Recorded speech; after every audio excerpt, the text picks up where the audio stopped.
네, 요한복음 18장 28절에서 19장 13절까지 보겠습니다. 오늘 말씀이 조금 긴데 중요한 내용이기 때문에 우리가 같이 봉독하면서 읽도록 하겠습니다. 제가 한 절 읽고 여러분이 한 절 읽고 같이 교독하도록 하겠습니다.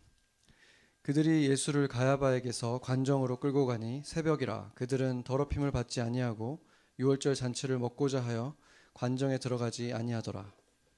그러므로 빌라도가 밖으로 나가서 그들에게 말하되 너희가 무슨 일로 이 사람을 고발하느냐. 대답하여 이르되 이 사람이 행악자가 아니었더라면 우리가 당신에게 넘기지 아니하였겠나이다. 빌라도가 이르되 너희가 그를 데려가 너희 법대로 재판하라. 유대인들이 이르되 우리에게는 사람을 죽이는 권한이 없나이다 하니 이는 예수께서 자기가 어떠한 죽음으로 죽을 것을 가리켜 하신 말씀을 응하게 하려 함이로라. 이에 빌라도가 다시 관정에 들어가 예수를 불러 이르되 내가 유대인의 왕이냐. 예수께서 대답하시되 이는 내가 스스로 하는 말이냐 다른 사람들이 나에 대하여 내게 한 말이냐. 빌라도가 대답하되 내가 유대인이냐. 내 나라 사람과 대제사장들이 너를 내게 넘겼으니 내가 무엇을 하였느냐. 예수께서 대답하시되 내 나라는 이 세상에 속한 것이 아니니라. 만일 내 나라가 이 세상에 속한 것이었더라면 내 종들이 싸워 나로 유대인들에게 넘겨지지 않게 하였으리라. 이제 내 나라는 여기에 속한 것이 아니니라. 빌라도가 이르되 그러면 내가 왕이 아니냐. 예수께서 대답하시되 내 말과 같이 내가 왕이니라. 내가 이를 위하여 태어났으며 이를 위하여 세상에 왔나니 곧 진리에 대하여 증언하려 함이로라. 무릇 진리에 속한 자는 내 음성을 듣느니라 하신대. 빌라도가 이르되 진리가 무엇이냐 하더라. 이 말을 하고 다시 유대인들에게 나아가서 이르되 나는 그에게서 아무 죄도 찾지 못하였노라. 유월절이면 내가 너희에게 한 사람을 놓아주는 전례가 있으니 그러면 너희는 내가 유대인의 왕을 너희에게 놓아주기를 원하느냐 하니 그들이 또 소리질러 이르되 이 사람이 아니라 바라바라 하니 바라바는 강도였더라. 이에 빌라도가 예수를 데려다가 채찍질하더라. 군인들이 가시나무로 관을 엮어 그의 머리에 씌우고 자색 옷을 입히고 앞에 가서 이르되 유대인의 왕이여 평안할지어다 하며 손으로 때리더라. 빌라도가 다시 밖으로 나가 말하되 보라 이 사람을 데리고 너희에게 나오나니 이는 내가 그에게서 아무 죄도 찾지 못한 것을 너희로 알게 하려 함이로라 하더라. 이에 예수께서 가시관을 쓰고 자색 옷을 입고 나오시니 빌라도가 그들에게 말하되 보라 이 사람이로라 하매 대제사장들과 아랫사람들이 예수를 보고 소리질러 이르되 십자가에 못 박으소서 십자가에 못 박으소서 하는지라. 빌라도가 이르되 너희가 친히 데려다 십자가에 못 박으라. 나는 그에게서 죄를 찾지 못하였노라. 유대인들이 대답하되 우리에게 법이 있으니 그 법대로 하면 그가 당연히 죽을 것은 그가 자기를 하나님의 아들이라 함이니이다. 빌라도가 이 말을 듣고 더욱 두려워하여 다시 관정에 들어가서 예수께 말하되 너는 어디로부터냐 하되 예수께서 대답하여 주시 아니하시는지라. 빌라도가 이르되 내게 말하지 아니하느냐 내가 너를 놓을 권한도 있고 십자가에 못 박을 권한도 있는 줄 알지 못하느냐. 예수께서 대답하시되 위에서 주지 아니하셨더라면 나를 해할 권한이 없으리라. 그러므로 나를 내게 넘겨준 자의 죄는 더 크다 하시니라.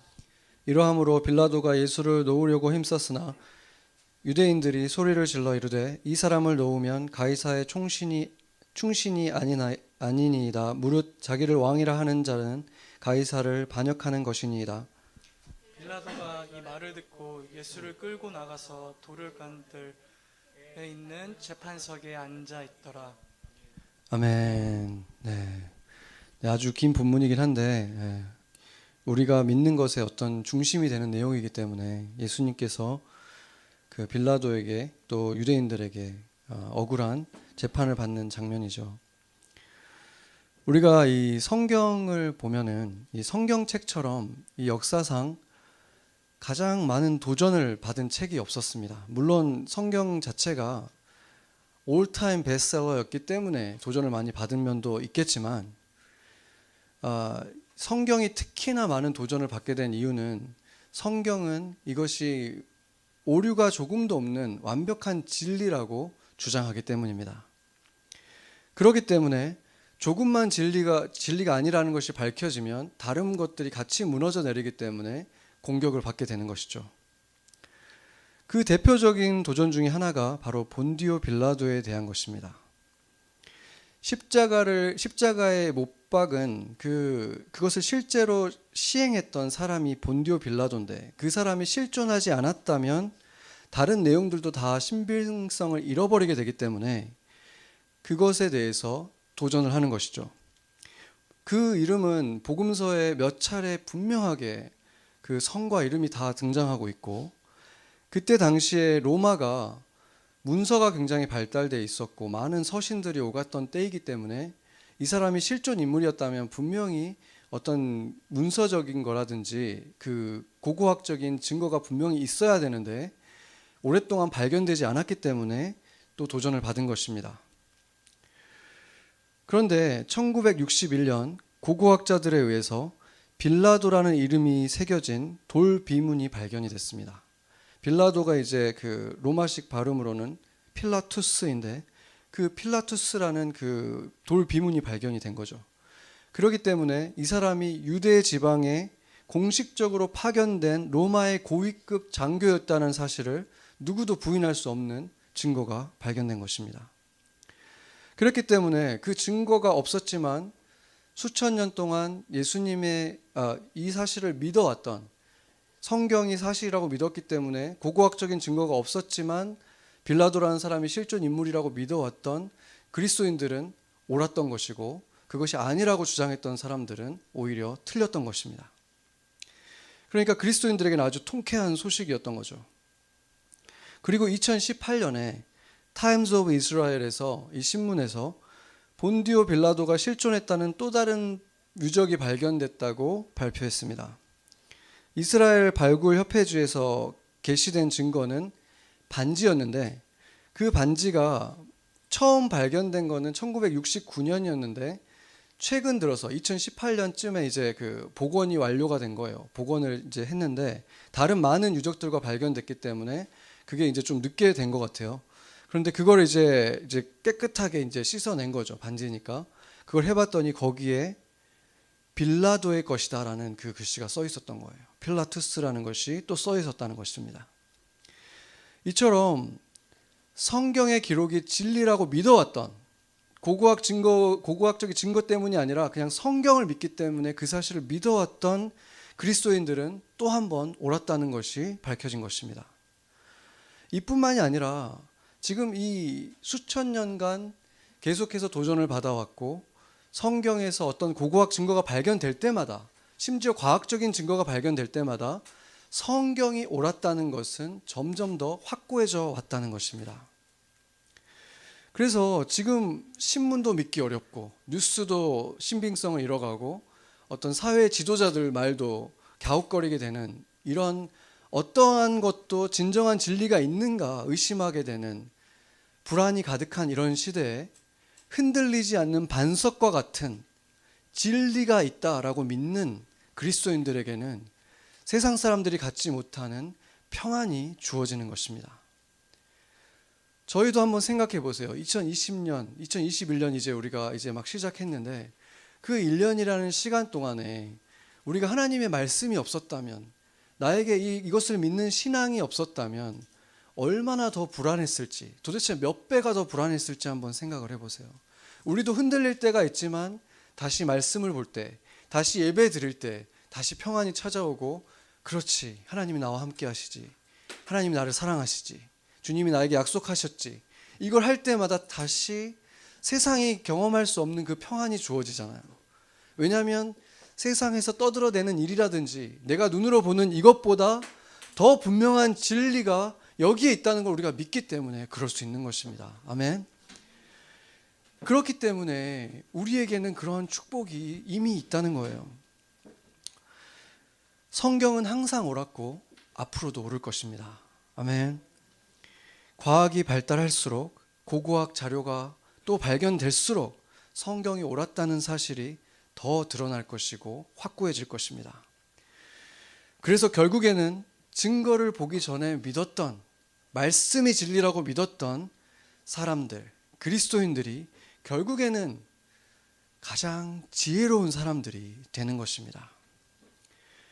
예수님은 빌라도가 너가 유대인의 왕이 맞느냐라고 질문했을 때 내가 왕이 맞다라고 대답을 하셨습니다.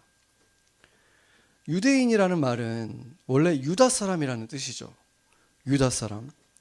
그런데 이 유다라는 이름의 어원은 물론 야곱의 12 아들 중에서 유다의 이름이 있었기 때문에 그 이름에서 이제 시작한 것인데, 유다라는 그 이름의 뜻이 무엇인가에 대해서는 학자들마다 의견이 좀 분분합니다. 워낙 고어이기 때문에. 그런데 사실상 가장 구체적으로 그 의미가 담겨 있는 것은 역사적 자료 중에서 다른 어떤 것보다도 확고하게 기록되어 있는 것이 바로 구약 성경이죠. 구약 성경 창세기 29장 35절을 보면은 이렇게 말하고 있습니다. 그가 또 임신하여 아들을 낳고 이르되 내가 이제는 여호와를 찬송하리로다 하고 이로 말미암아 그가 그의 이름을 유다라 하였고 그의 출산이 멈추었더라. 아멘. 여기서 보면은 이제는 여호와를 찬송하리로다라고 말을 했잖아요.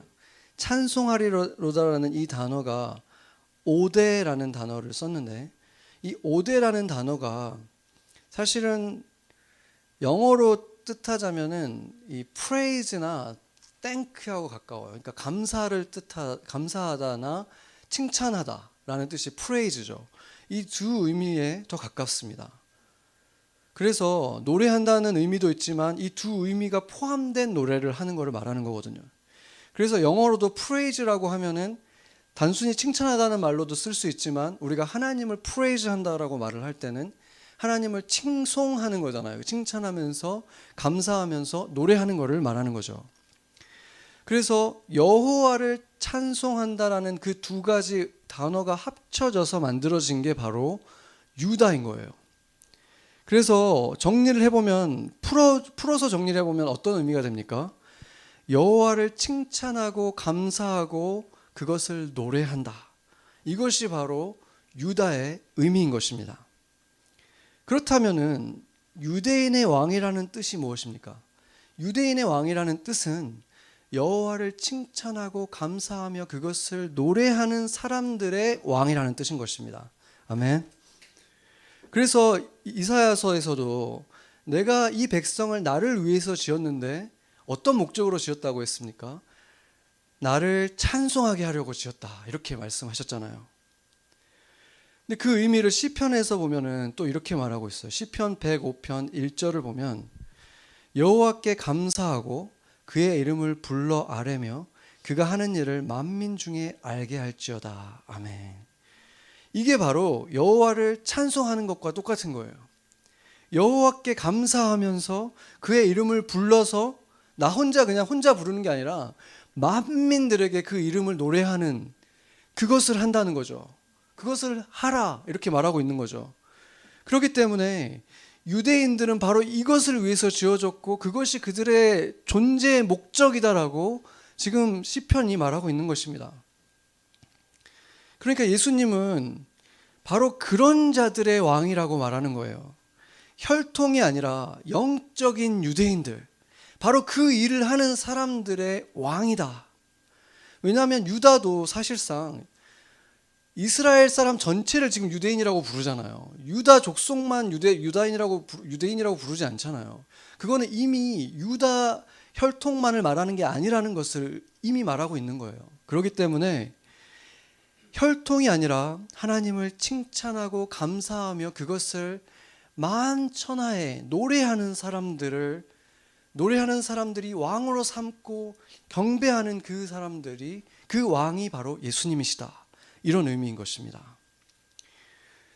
그래서 지금 로마가 지배하고 있는 이 유대 땅에 그 유대가 아니라 여호와의 이름을 찬송하고 여호와께서 영원히 거할 그 땅의 백성들, 그것을 자랑하고 노래하는 백성들의 왕이시라는 것을 예수님이 오늘 밝히신 것입니다. 오늘 본문과 복음서의 내용들을 종합해 보면 유대인 종교 지도자들은 이들의 모습을 보면은 아주 심각한 위선들이 곳곳에서 드러나는데, 그들이 지금 예수님과 함께 빌라도를 찾아갔는데 빌라도의 관저에는 안 들어갔다고 말을 하고 있어요.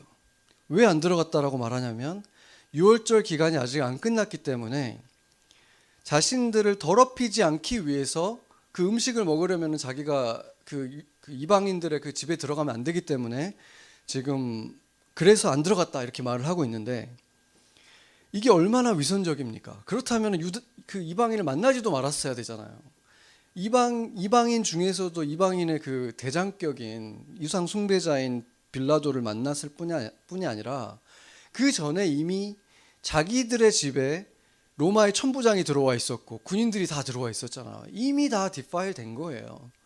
그러니까 지금 이렇게 어떤 거는 자기를 더럽히는 거라고 지정하고 어떤 건 아니라고 하고, 그러니까 고무줄처럼 그 잣대를 들이대면서 이렇게 어떤 것은 자기들은 여전히 깨끗하다라고 주장하는, 이것이 바로 율법주의의 극치를 달리는 것이고 바로 위선을 보여주는 것이죠. 그래서 어디서부터 어디까지 자기 편리한 대로 결정했을 뿐 진정한 하나님 앞에서의 거룩함은 관심이 없었던 모습을 보여주는 것입니다. 그리고 이 빌라도가 이제 그들에게 너희들이 그러면은 이 사람을 재판해라, 너희들이 이 사람을 십자가에 못 박아라 이렇게 말을 했을 때 뭐라고 말합니까? 우리는 사형에 처할 권리가 없다. 그러니까 너희가 해야 된다. 빌라도에게 지금 그렇게 말을 하잖아요. 그렇죠? 그런데 그것도 거짓말이었습니다. 그들은 종교적이나 도덕적인 이유로 자신들이 판단했을 때 사형에 처해야 되는 사람들은 사형에 처하고 있었습니다. 우리가 사도행전 7장에 보면은 스데반 집사를 그들이 돌로 쳐서 죽였잖아요. 그리고 나중에 사울이 뭐라 그럽니까? 자기가 그 유대인 지도자들에게 명을 받고 온 곳들을 다니면서 그리스도인들을 잡아 가두고 죽이기까지 했다라고 자기가 회고를 하거든요. 그런 걸 보면 이미 죽이고 있었다는 거예요. 그렇게 사형을 처해 왔으면서도 지금 예수를 자기들이 돌로 쳐 죽이는 거에 대해서 부담을 느꼈기 때문에 그거를 지금 죽이고는 싶은데 자기 손으로 죽이는 거에 대한 부담 때문에 떠넘긴 것입니다. 왜 그러냐면 유대인들이 예수님 이전에 싫어했던 사람이 또 하나 있었죠. 세례 요한이었잖아요. 세례 요한은 그들을 보고 독사의 자식들을 하면서 위선자들이라고 계속해서 비난을 해왔기 때문에 죽이고 싶었는데 못 죽였어요. 민중들이 두려워서 못 죽인 거예요. 그 사람의 영향력이 너무 컸기 때문에. 그래서 누가 죽였습니까? 헤롯이 죽였잖아요. 이방인이 죽였기 때문에 잠잠할 수 있었다는 것을 봤기 때문에 이제 예수도 바로 이방인의 손을 빌려서 죽이려고 했던 그들의 그 비열한 모습이 여기에서 드러난 것입니다. 그래서 어떻게 보면은 빌라도는 좀 억울한 거죠. 지금 상황을 보면 한 신문의 컬럼을 보니까 한 변호사가 크리스찬이신 분인데 자기가 보기에는 본디오 빌라도는 좀 억울하다라고 주장을 했습니다. 그 사도신경에 보면은 본디오 빌라도에게 고난을 받으사, 본디오 빌라도가 마치 주범인 것처럼 돼 있는데 복음서의 기록을 자기가 면밀히 살펴보니까 그는 예수님을 풀어주려고 노력을 굉장히 많이 한 거예요. 최선을 다했다는 것이 명백하고, 그렇기 때문에 실제로 주범은 유대인들이다라고 그분이 주장을 하더라고요. 그러고 보면은 좀 억울할 수 있죠. 그 흔적들이 많이 보이는데 제가 정리를 해보면, 몇 가지로 정리를 해보면 이렇습니다. 그는 이제 그 로마의 총독으로서 재판을 할 수 있는 권리를 가지고 있었어요, 이 사람이. 오늘 본문 마지막에도 그 사람이 지금 본디오 빌라도가 재판석에 앉아있다라고 말을 하죠. 그러니까 무죄 유죄를 지금 선고할 수 있는 자리에 있는데 이 사람이 3번이나 예수가 죄가 없다라고 3번이나 공식적으로 무죄를 선고를 했던 거예요. 그렇죠. 그리고 나서 오늘 본문에는 없지만 다른 복음서에 보면 헤롯에게 또 보내요. 그러니까 이 사람도 이 계속해서 사람들이 지금 요구를 하는데 자기도 이 사람이 죄가 없다는 게 자기가 보기에는 확실하니까. 근데 이 사람들이 들어보니까 갈릴리 사람이라는 걸 들었잖아요. 근데 갈릴리는 헤롯의 관할 지역이기 때문에 보낸 거예요. 헤롯이 그러면 심판하게 해라. 그랬는데 헤롯도 결국엔 그냥 보내잖아요. 다시 빌라도에게. 근데 그때도 보면은 이 대제사장이 어떻게 하냐면 헤롯이 죽이게 하려고 헤롯을 또 푸시해요. 그러니까 꼭 빌라도가 죽이는 게 목적이 아니라 이방인이 어떻게 해서든 죽이게 하기 위해서 목적은 그냥 거기에 있었던 것 뿐인 거죠. 네, 그런 노력을 또 했었고, 그 다음에 마지막 이제 최종의 목적은 뭐였냐면 바라바와의 교환을 또 제시하잖아요. 이 바라바에 대해서 어떤 사람인가에 대해서는 사실상 이 복음서에서 어느 정도 이 힌트들이 있긴 있는데 이 신학자들마다 좀 의견이 좀 달라요. 그래서 두 가지 종류의 사람일 가능성이 있는데, 한 가지는 성경에 나와 있기로는 이 사람이 아주 흉악하고 폭력적인 사람이었다는 것은 분명한데, 또 한 가지는 밀란에 참여했던 사람이라고 말을 하거든요. 그런데 그 밀란이 반드시 독립운동이었는지는 알 수가 없는 거예요. 그냥 폭력적인 사람이었기 때문에 어떤 그냥 정부와 부딪혔던 걸 수도 있는 거고, 실제로 어떤 폭력적이면서 독립운동가이기도 할 수 있는 거죠.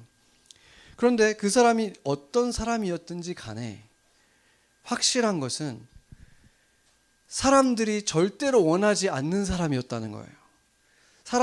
이 사람이 놓아주면 절대 안 된다고 생각하는 사람이었던 것은 너무나 분명한 거죠. 예를 들어서 지금 한국에 어떤 뭐 범죄자가 출소를 최근에 했나요? 하려고 했을 때 막 이 사람은 출소시키면 안 된다라고 막 그런 것들이 있었잖아요. 그러니까 바로 그런 사람인 거예요. 절대 풀어지면 안 된다라고 생각했던 그런 흉악한 살인자 같은 사람이기 때문에 빌라도가 왜 이런 사람을 내밀었겠습니까? 모든 사람들이 다 알고 아주 지금 악명이 높았다고 얘기를 하거든요, 성경이. 그러니까 내가 이 사람을 들이내면 차마 예수를 그냥 풀어주라고 얘기하겠지. 그 정도 되는 사람이니까 지금 많은 노력을 해봤는데 안 통하니까 마지막으로 지금 이 방법까지 쓴 거거든요. 이런 자를 풀어달라고는 안 할 거야 라고 지금 빌라도가 제시를 한 거예요. 그리고 만약에 이 사람이 독립운동가였다면 가장 싫어할 사람이 누구겠습니까? 바로 대제사장들이죠. 그들은 지금 시저로부터 임명을 받은 사람이잖아요. 매년 대제사장이 바뀌었다라고 말한다는 것은 이미 그들의 시스템은 지금 로마 황제로부터 지금 선택을 받아서 거기에 서 있기 때문에 한마디로 로마가 있는 거가 그들에게는 권리를 누릴 수 있는 시간인 거예요. 그렇기 때문에 독립운동가들이 가장 싫어했던, 우리로 치면은 친일파와 같은 사람이 바로 지금 이 대제사장들이기 때문에 이 사람이 풀어지는 게 가장 싫은 거죠. 그러니까 두 가지, 어떤 사람이었든지 간에 바라바가 나오는 거는 누구도 원하지 않았던, 분명히 싫어했던 사람인데 이 사람보다도 예수가 더 싫다라고 지금 이들이 주장을 한 거죠. 그러니까 지금 그러고 나니까 빌라도도 이제 두 손 두 발을 닫은 거예요. 이런 일이 벌어진 것입니다. 그래서 요한복음 19장 12절을 보면은 빌라도가 예수를 놓으려고 힘썼다라고 말을 하잖아요. 힘을 썼는데 유대인들이 계속 소리를 질러서 뭐라 그러냐면, 이 사람을 만약에 놓아주면은 당신은 가이사의 충신이 아닙니다라고 말을 하고, 자기가 지금 왕이라고 주장하는 이 사람을 놔준다는 것은 가이사에게 반역하는 거다라고 말을 하니까 그거가 이제 두려운 거를 이제 딱 찍은 거죠, 이 사람들이. 지금 로마 총독으로서 가장 두려워하는 사람은 가이사잖아요. 예수에 대해서도 두려움이 있긴 있었지만 더 두려운 것은 실제 힘을 가지고 있던 가이사가 더 두려웠기 때문에 결국에는 만약에 이 대제사장들이 가이사에게 어떤 상고를 하거나 이런 게 일어날까 봐 두려워서 결국에는 대제사장이 원하는 대로 해주고 말았던 것입니다. 물론 이 비열한 사람들, 비겁한 사람들 때문에 지금 이 십자가의 사건이 일어난 것이고, 예수님이 억울하게 결국에는 풀려나지 못하고 이렇게 십자가를 지게 되셨지만, 결국에는 또 큰 그림 속에서, 영원한 그림 속에서는 하나님도 이 일들이 일어나는 것을 막지 않으신 이유가 있었던 거죠. 그게 무엇입니까? 이방인과 유대인들의 이 합작품이 되게 한 거예요. 그 둘 다 공범이 되게 한 것입니다. 이 십자가의 사건은 유대인만의 죄도 아니고 이방인만의 죄도 아니고 명백하게 이 둘이 같이 한 거예요. 실제로 그 일이 일어나게 만든 거는 유대인이고 그 일을 실제로 집행한 것은 이방인이었기 때문에 바로 그 둘 다 길티라는 사실이 바로 이 사건에서 일어나게 된 것입니다. 이것을 보면은 대제사장들은 성경의 내용을 너무나 잘 알고 있었고 유대인들 가운데 누구도 성경책을 함부로 자기가 원할 때 꺼내서 볼 수 없었는데 이들만 그 권리를, 엄청난 권리를 가지고 있었잖아요. 지금은 우리가 누구나 핸드폰에서 그냥 다 볼 수 있지만 그때는 그 두루마리로 돼 있고 아무나 꺼낼 수 없는 그 하나님처럼 생각했던 그 말씀을 그렇게 꺼내볼 수 있고 또 암송하고 있었던 이 대제사장들인데도 불구하고 메시아에 대한 말씀도 줄줄이 외우고 있는 사람들인데도 진리를 보지를 못하는 거예요. 예수님을 바로 앞에다 두고도 보지를 못하는 거예요. 왜 그렇습니까? 이 사람이 메시아일 수 없고 자기들에게 좋은 존재일 수가 없는 게 자기들의 주 수입원을 끊는 사람이거든요. 그들이 생각할 때 하나님의 축복은 돈 잘 버는 거고 내가 풍족해지는 것인데 예수가 지금 몇 번이나 성전 정화 사건을 통해서 그들의 주 수입원이 그거잖아요. 환전하는 것에서 수수료 받고 재물 그 성전 앞에서 재물 팔게 해가지고 거기서 수수료 받고 그게 그들에게 엄청난 수익을 줬던 것인데 그 사람들을 계속 쫓아버리니까 예수님이 얼마나 미웠겠습니까? 지금 그 수익이 끊긴 거예요. 그러니까 이 사람이 하나님이 보낸 사람일 수가 없는 거죠. 자신들이 지금 그 수입원이 끊기니까 돈이 지금 자신들에게 지금 계속 들어오지 않게 만드니까 그렇기 때문에 금전적 손해는 하나님이 줄 수 없다라고 생각했기 때문에 성경을 가지고 있어도 암송을 하고 있는데도 불구하고 이 탐욕에 눈이 멀었을 때 진리를 보지 못하는 일이 이들에게 일어난 것입니다. 오늘 본문에서 빌라도가 아주 중요한 질문을 하는데 진리가 무엇이냐 이렇게 물어봤죠. 그런데 그러고는 그는 답을 듣지 않고 즉시 유대인들에게 돌아가서 예수는 죄가 없다 이렇게 말을 해요. 왜 그렇습니까? 그때 예수님이랑 대화를 하다가 진리가 뭐냐라고 했더니 어떤 생각이 든 것이겠습니까? 본질적인 질문을 한 거예요. 이 사람이 지금 여기 왜 와 있지? 죄인이니까 지금 와 있는 건데 진리가 뭐냐라고 물어보고 나니까 이 사람은 죄인이 아닌 거예요. 그러니까 뭐 왕이냐 아니냐 이런 것보다 더 중요한 거는 이 사람이 진짜 죄인인가 아닌가가 진짜 중요한 거잖아요. 근데 죄인이 아니잖아요. 그러니까 질문하면서 자기가 깨닫고 그냥 가서 죄인이 아니다라고 지금 선포를 한 거죠. 왜냐하면 예수의 지금 죄목이 반란죄였는데 트리즌이죠, 트리즌. 반란을 일으켜서 지금 뭐 로마를 이렇게 뒤집어 엎으려고 한다 그랬는데 아무리 봐도 이 사람은 그럴 사람도 아니고 그럴 힘도 없어 보이기 때문에 아니라는 게 너무 명확했던 거죠.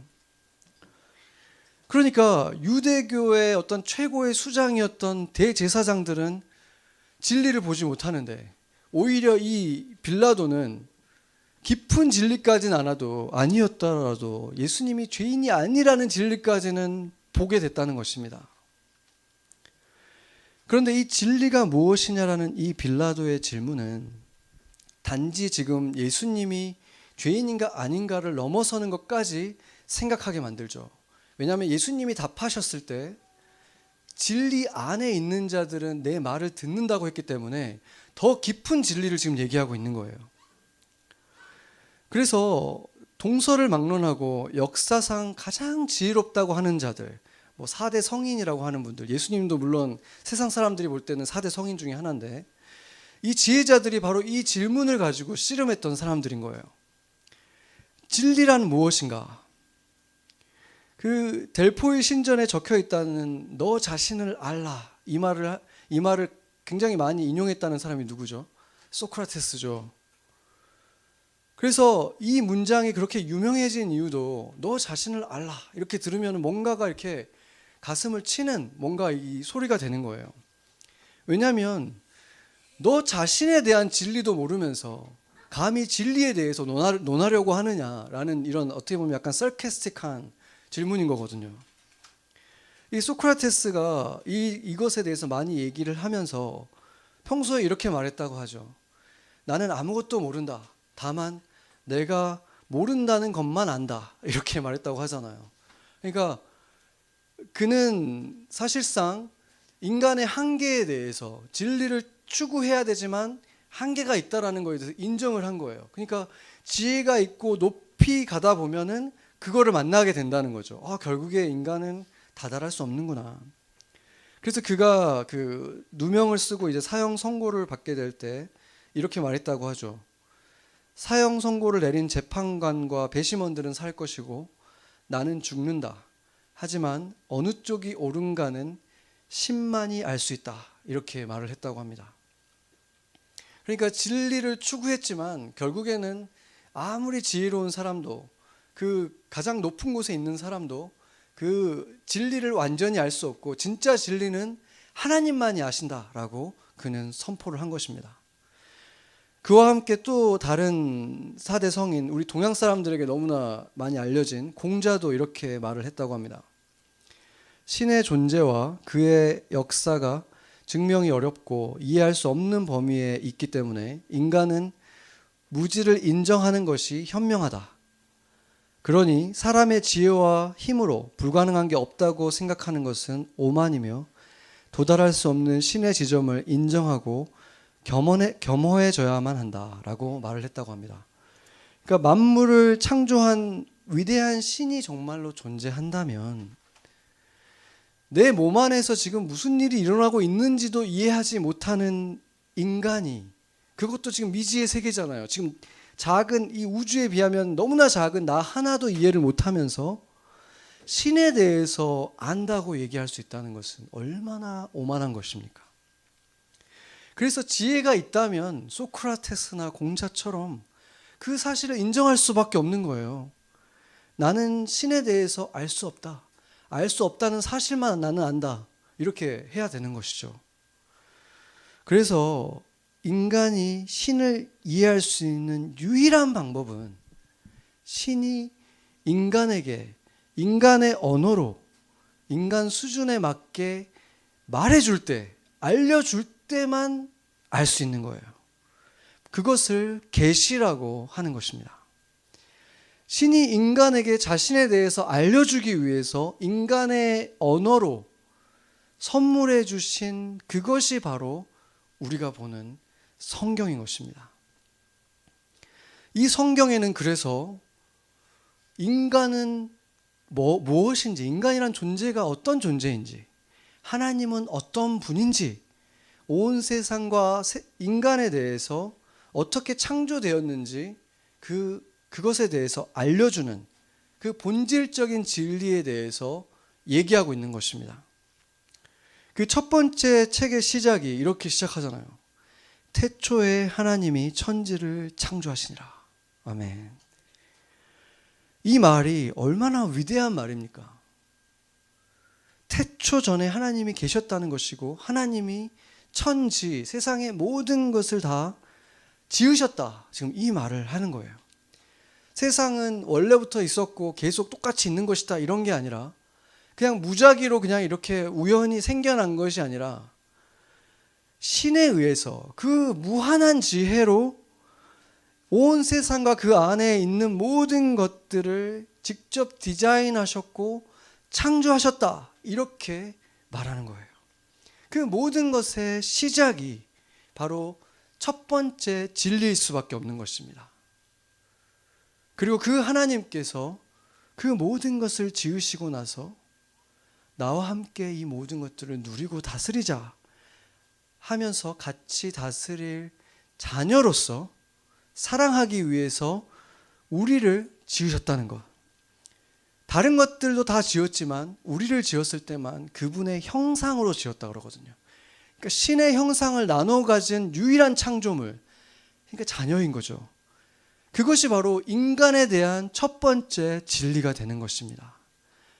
하나님의 모습, 하나님의 어떤 것들을 소유한 다른 창조물들이 상상할 수 없는 어떤 진짜 다른 존재, 그 존재가 바로 우리라는 사실을, 우리는 그냥 사랑을 하나님께서 그냥 지으신 것이 아니라 같이 사랑을 하면서 살아가기 위해서 만든 존재라는 것입니다. 두 번째 진리는 하나님이 자녀로 지으셨기 때문에 모든 창조물들 가운데에서 가장 아름답고 가장 지혜로웠던 인간은 안타깝게도 자아 도취에 빠지게 되고 자신 위에 하나님 두는 것을 싫어하게 되고 자신이 스스로 신이 되고 자신이 스스로 주인이 되려고 하는 오만에 빠지게 됩니다. 그것을 통해서 생명의 근원이신 하나님을 무시하고 하나님을 인정하지 않는 그 모든 죄의 원죄라고 하는 거죠. 그 큰 죄를 범하고 만 거예요. 하나님을 하나님으로 인정하지 않는 것으로부터 모든 죄가 시작되잖아요. 그 죄가 그렇게 시작되었다는 것입니다. 그리고 세 번째 진리는 그럼에도 하나님은 자식과 같은 인간이 완전히 멸망하는 것을 두고 보실 수가 없었다고 성경은 말하고 있습니다. 그래서 천사들을 보내시기도 하고 무서운 징계를 내리시기도 하고 때로는 상상을 초월하는 방법으로 바다를 가르는 방식으로 그들에게 구원의 손길을 보내시기도 하고 또 돌판에다 글을 새겨서 그들이 잊지 말으라고 그렇게 하나님을 경외하는 백성을 세우시기 위한 하나님께서 그렇게 새롭게 하는 일들을 계속해서 일으키셨습니다. 그러나 그 모든 노력에도 인간은 잠시 하나님께 돌아갔다가 다시 고집스럽게도 원점으로 다시 돌아가고 또 돌아간 것이 우리가 잘 아는 인류의 역사였습니다. 그리고 지금 우리가 세상의 사람들을 봐도 지금 인간들을 봐도 마찬가지죠. 조금만 돈과 시간이 생기면 여유가 생기면 금세 죄를 짓고 서로 더 많이 가지려고 하고 다른 이들을 괴롭히는데 힘을 쏟는 것이 인간의 모습입니다. 그래서 하나님은 그냥 인간의 힘으로는 내가 그냥 도와주는 것만으로는 도저히 가망이 없는 이 인간들을 위해서 마지막으로 하나님이 직접 인간의 아기로 세상에 태어나는 정말로 충격적인 인류 역사상 가장 충격적인 일을 일으키신 것입니다. 그리고는 30년 동안 나사렛이라고 하는 그 변방의 하찮은 동네에서 아주 지극히 낮은 빈민 중에 하나였던 노동자로서 가난과 갖은 고난을 다 감당하시면서 철저하게 인간으로 사셨던 것입니다. 저는 이걸 생각하면 너무 놀라운 거예요. 예수님께서 3년 동안 죽은 자도 일으키고 병자들을 고치고 이런 건 하나도 안 놀라워요. 하나님이신데 당연히 하실 수 있는 일이잖아요. 그게 놀라운 게 아니라 그 전에 30년 동안이나 그냥 인간의 아기로 그냥 넘어지기도 하고 뭐 꾸지람도 당하고 뭐 이렇게 이런 그냥 평범한 인간으로 그냥 소박한 음식을 먹고 이런 사람으로 30년이나 그렇게 너무나 평범하게 살아갔다는 거, 그게 생각하면 할수록 너무 놀라운 거예요. 그렇지 않습니까? 그게 더 충격적인 거죠. 그분이 온 세상을 지으신 태초의 하나님이 세상을 창조하시니라 그 하나님이 그 변방에 그 빈민으로 30년을 살아가셨다는 것이, 그것이 얼마나 놀라운 일입니까? 그 하나님께서 계속해서 원점으로 돌아가고 구원의 소망이 계속해서 사라져가는 인류를 위해서 그들 중 하나가 되어서 그들의 삶을 살아가신 것입니다. 그래서 하나님은 이제 우리의 연약함을 아실 뿐만이 아니라 직접 경험하신 것입니다. 우리가 받는 그 유혹이나 연약함들, 고난들을 직접 다 겪으신 것입니다. 가족의 죽음도 겪으셨고 세상의 천대도 겪으셨고 억울한 누명도 쓰셨고 또 가까운 사람들이 자신을 믿어주지 않는 그 철저한 외로움도 겪으셨고, 지난주에 본 것처럼 정말 가까이에서 사랑하면서 믿었던 그 사람들에게서 바로 그 앞에 면전에서 배신을 당하고 그런 고통들을 다 겪으셨는데, 우리와 차이가 있다면 굳은 살에 박힐 때보다 새 살에 박힐 때가 가시가 주는 고통이 훨씬 더 크잖아요. 바로 죄가 없는 예수님이 당하실 때 훨씬 더 그 고통이 비할 수 없이 크셨을 거라는 것입니다. 우리가 배신당할 때도 고통되지만 우리도 배신한 적이 있기 때문에 우리는 그 고통이 예수님이 당한 것만큼 크지 않다는 거예요.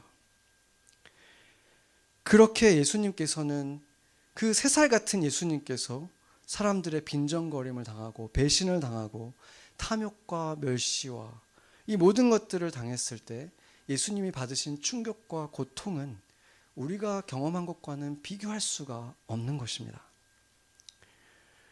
그리고 나서 예수님께서 지난 3년여 시간 동안은 하나님 나라에 대해서 가르치셨죠.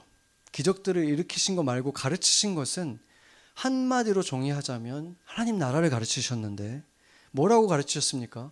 하나님 나라에는 이제 불공평한 것도 없고 억울한 일도 없고 유전적으로 어떤 병이 자기에게 와서 선천적인 병도 없고 사고로 다치거나 폭풍 등 자연재해 때문에 죽는 일도 없고 배고픔도 없고 가난이나 아픔도 없다라는 것을 직접 보이시면서 다니셨어요. 또한 안식일에만이 아니라 모든 순간에 어느 날이든 일상 속에서도 하나님을 만나고 예배하는 삶을 살 수 있다라는 것을 보이셨습니다. 그것이 본디오 빌라도 앞에 서 있기 전에 예수님이 지금까지 보이신 진리였습니다. 그런데 예수님은 예수님의 이 모든 행적을 이렇게 축약하셨죠. 요한복음 18장 37절을 보면, 오늘 본문에 보면 이렇게 말하죠. 같이 한번 읽어볼까요? 빌라도가 이르되 그러면 내가 왕이 아니냐? 예수께서 대답하시되 내 말과 같이 내가 왕이니라. 내가 이를 위하여 태어났으며 이를 위하여 세상에 왔으니 곧 진리에 대하여 증언하려 함이로라. 무릇 진리에 속한 자는 내 음성을 듣느니라 하신대. 아멘. 내가 왕으로 왔고 왕으로 태어났고 그것 때문에 내가 여기에 있다라고, 그것이 진리다라고 말씀하고 있는 거예요. 그렇죠. 내가 왕인 것이 진리고 그것을 믿는 사람들은, 내가 왕이라는 사실 그 진리를 믿는 자들은 내 말을 들을 것이다 라고 지금 말하고 있는 거예요. 그러니까 예수님이 오신 이유는 처음에 창조했을 때처럼 하나님이 다시 우리의 왕이 되시는 시대를 열기 위해서 왔다. 지금 이 말씀을 하고 계신 것입니다. 아멘. 우리가 그런데 복음의 메시지를 너무나 일부만을 받아들이면, 우리가 은혜로 구원을 받았다라는 말을 너무 한쪽에 치우쳐서만 강조되다 보면은 간과하게 되는 게 있는 거예요. 예수님이 다 이루셨고 그분이 우리를 너무나 사랑하시기 때문에 이제는 우리는 아무것도 할 필요가 없다. 우리의 역할은 아무것도 없다. 이렇게 여기기 시작하는데, 바로 이것에 대해서 본 회퍼가 값싼 은혜라는 표현을 썼죠. 진짜 은혜가 아니라 값싼 복음이다. 그래서 예수님을 이제 믿기 때문에 우리는 마치 죄를 져도 괜찮은 무제한 패스를 얻은 사람인 것처럼 살아가는 그리스도인들이 너무나 많아졌다는 거예요. 내가 예수님을 믿는 사람이라고 하면서, 그리스도인이라고 하면서 죄 짓는 거에 대해서 그렇게 많은 어려움을 느끼지 않고 오히려 자유함을 느끼는 사람들이 너무 많아졌다는 거죠. 그런데 예수님은 오늘 자신이 왕으로 오셨다라고 분명하게 말씀하고 있습니다. 이것은 왕국으로의 이민이라고 우리가 비교해 볼 수가 있는 거예요. 하나님 나라는 민주공화국이 아닙니다. 왕국입니다. 그 나라의 백성들에게 첫 번째 requirement, 첫 번째로 동의해야 되는 것은 그 나라의 왕을 자신의 주인으로, 군주로, 왕으로 모시는 일인 것입니다. 그것이 없이는 그 나라의 백성이 될 수 없는 것이죠. 민주주의 국가와는 달리 민주주의 국가의 주권은 어디 있습니까? 백성들에게 있죠. 그런데 왕국의 주권은 백성들에게 없어요. 왕에게만 있습니다. 우리가 예수님을 주님이라고 부른다는 것은 영어로 말할 때 master잖아요. master. 그러니까 사실은 주인님이라고 부르는 거랑 똑같은 뜻이에요. 주인님이라고 부른다면 그분이 주인이라고 우리가 실제로 인정해야 되는 거잖아요. 안 그러면 말로만 주님이라고 하는 거지 실제로는 주인으로 생각 안 하는 거잖아요. 우리가 만약에 정말로 예수님을 주님이라고 믿는다면 그분은 우리의 왕으로 우리 삶 속에 존재해야 되는 것입니다. 아멘.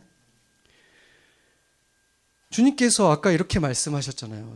진리에 속한 자는 내 왕국에 속한 자는 내 음성을 듣느니라. 당연한 거죠. 그분이 내 왕이니까. 왕의 말을 듣지 않으면 거기에 속할 자격이 없는 거잖아요. 첫 번째 그 왕국의 리퀘어먼트를 내가 안 지키면서 어떻게 백성이 될 수 있습니까? 진리에 속한 자는, 예수님이 왕이라고 믿는 자는 왕의 말을 듣는다는 것입니다.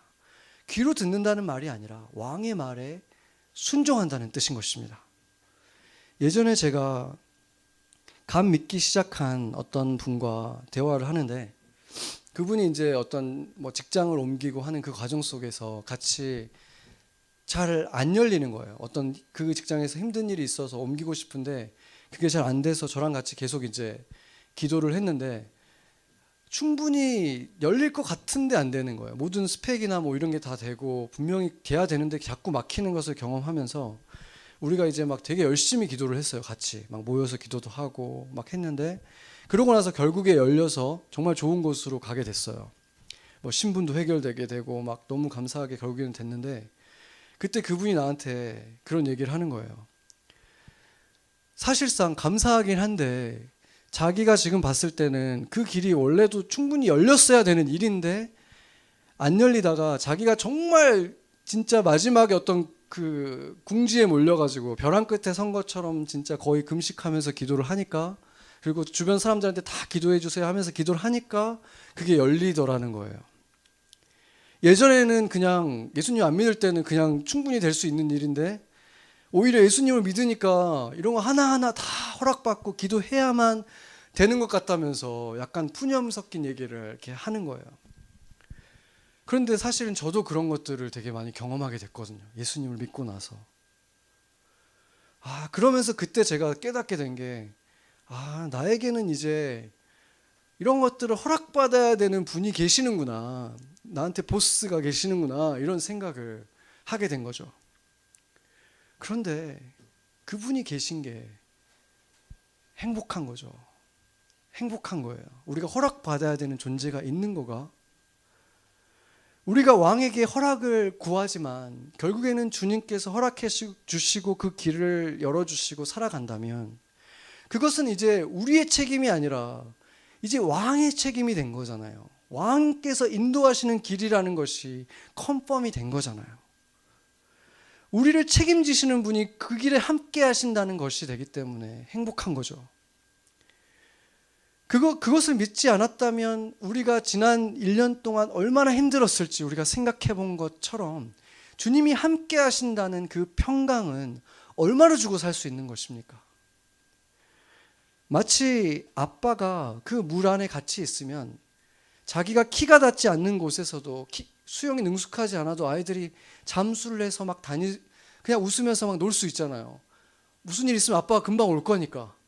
그런 것과 같은 것이고 자신의 키보다 훨씬 높은 곳에 있어도 그곳이 아빠의 목 위라면 아빠의 목마를 탄 아이가 그 얼마나 그 행복한 표정을 짓고 있습니까? 거기서 떨어지면 큰일 나는 높이에 있는데도 그 한박 웃음을 지을 수 있다는 것은 자유한 거예요. 자기 마음대로 걸을 수 없지만 진짜 더 자유함을 거기에서 누리는 것과 같은 것입니다.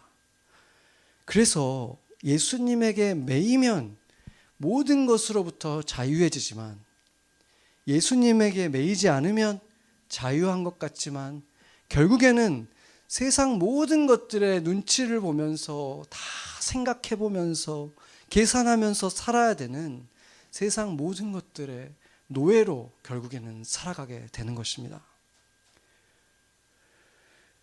결국 로마의 군인들은 예수님의 옷을 벗기고 채찍질을 하고 너덜거리는 자색 헝겊을 가운처럼 입히고 가시 면류관을 만들어서 씌우고 막대기를 손에 쥐어줬다가 또 뺏어서 머리를 때리고 그러면서도 그 앞에서 절을 하면서 유대인의 왕이여 하면서 놀려댔습니다. 그것은 상징적인 것인데 유대인들도 그랬고 이방인들도 다 공범들이라는 거예요. 하나님을 알기 전에 우리의 모습이 바로 그랬던 것입니다. 자신들의 창조자고 우리가 숨 쉴 수 있는 이 호흡이 우리에게 있다는 것은 그 유일한 원천이 바로 하나님인데 그 진짜 왕을 알아보지 못하고 왕을 그렇게 놀리면서 이렇게 어리석게 굴었던 바로 인간들이 이방인도 그랬고 유대인도 그랬다는 거죠. 그런데 이 왕이신 예수님이 마지막으로 그들을 위해서 하신 일은 바로 자신을 마크리하고 놀리고 때리고 했던 이들의 죄를 다 뒤집어 쓰시고 죽는 것이었습니다. 지금 자신에게 그런 것들을 한 바로 그들을 위해서 그들의 죄를 뒤집어 쓰시고 죽는 선택을 하신 것입니다. 영국의 존경받는 신학자 존 스토트 목사님은 그의 책 기독교의 기본 진리에서 이렇게 말했습니다. 예수 그리스도가 그 순간 버림을 당하셨다. 간단히 말해 우리의 죄가 그리스도를 지옥으로 보낸 것이다. 그는 하나님으로부터 분리라는 형벌을 우리 대신 당하셨다. 왕국의 주권은 왕에게만 있다고 했죠. 그래서 예수 그리스도가 왕이지 않은 사람에게는 그 희생도 아무런 영향을 끼칠 수가 없는 것입니다. 그 희생의 값이 부족해서가 아니라 그 희생의 값은 모든 세상의 사람들을 구원하고도 남는 가치가 있지만 그를 왕으로 모시지 않는 사람은 그 왕국의 백성이 되지 못하는 사람에게는 아무런 법적 효력이 있을 수가 없는 것입니다. 예수님께서 그들에게 왕이 아니기 때문입니다. 여러분은 어떻습니까? 예수님을 진정 왕으로 모시고 있습니까? 내 삶의 결정을 내릴 때 주님께 묻고 있습니까? 허락을 구하고 있습니까? 하나님을 찬양하고 있습니까? 유대인의 왕이신 예수님을 위해서 여호와를 칭찬하고 감사하는 노래를 부르는 삶을, 그 삶의 예배를 드리고 있습니까? 그래서 내 주변의 사람들이 저 사람의 주인은 저 사람이 아니라 예수님인 것 같아 라는 그런 탄성이 나오고 있습니까? 빛나는 왕관 대신 가시 면류관을 쓰셨던 우리의 왕, 화려한 왕자가 아니라 거친 십자가 위에 벌거벗긴 채 비참하게 매달리셨던 이 예수가 여러분의 왕이십니까? 같이 기도하시겠습니다.